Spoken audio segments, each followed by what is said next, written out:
People want you to be the Mary J of whatever the situation is that you're called toward. There's so many people out there who want you to be sad and taken back when they're sad, and taken back and taken under, and they want you to go through that situation and live it out with them.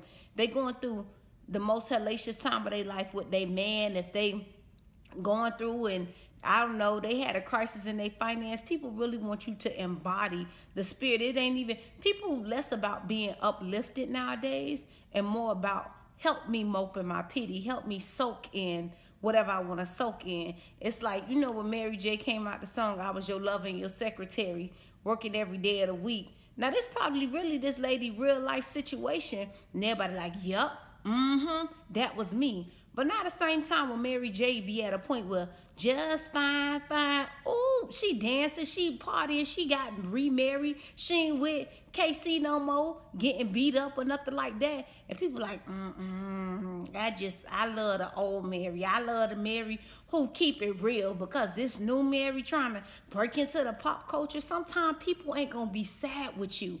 And that's the reality of it. You come and you tell people a situation in a panic and want them to respond in a panic. I'm like this. You come to me and you panicked about a situation, I'm going to keep my cool, because it can't be two screwed up people in a situation. Let me hear what it is that you got to say. I'm not going to react maybe how you want me to react. And more so than anything, I'm not going to stay stuck in a situation with you. I'll be compassionate. I'll figure out maybe a compromise that may help your life out. But to stay stuck in that, for me to have heard your situation on day one, and then for day two, you stuck in the same misery because you really don't want to elevate. You just want to be massaged and where you at. You want to hear stuff that speak to your situation. If you want, or if you got a stance in life that I hate all men, you want people to talk about male bashing or just do all things toward men. No, the wrong person for that. And that's crazy out here. You want to keep people boxed into whatever makes you feel comfortable. And that's one of the most selfish things you can do. And that happens so many times to artists, to people who actually sent to motivate the land or do whatever. No.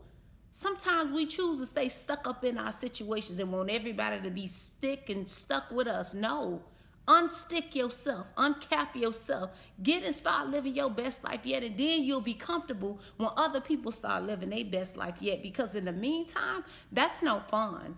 It's absolutely no fun for people to stay and have to be miserable with you. They done went through their time. They done went through hell and back and still going, kept a smile on their face and all. Who wants to have been brought out the most difficult times of their life, the most trials that they've ever faced in their life, and now to have to undergo your trial with you? Now I'm about that, where they say mourn with the ones who mourning, you know, celebrate with the ones who celebrate, but always keep this in mind. In your time of mourning, somebody else may be celebrating. You may have lost a loved one in death, but somebody else may be celebrating the birth of their first child. And now you got friends that's stuck in between. Now people should check on you if you're going through that. I believe in that. People should check on you. Make sure you're doing okay. But don't expect the people to be sad. And don't expect people to not post about the birth of their first child just because you've lost a loved one, somebody who was very important to you. Life goes on, and you are just not on everybody's focus. People may care about you, but they got their own life to live. And more so, God calls them to a higher level sometimes. In some seasons, people were there for you, being able to say, hey, you got this, every day encouraging you. But sometimes you got to get off the breast. Ain't no more milk for you. Now you need some meat. Now you need to go to the next level. It's crazy out here, but people are not going to stay stuck with you, especially not me. I love you, and I'm going to do everything that I can for you, but stop expecting people to stay stuck in your situation, particularly when you don't want to move.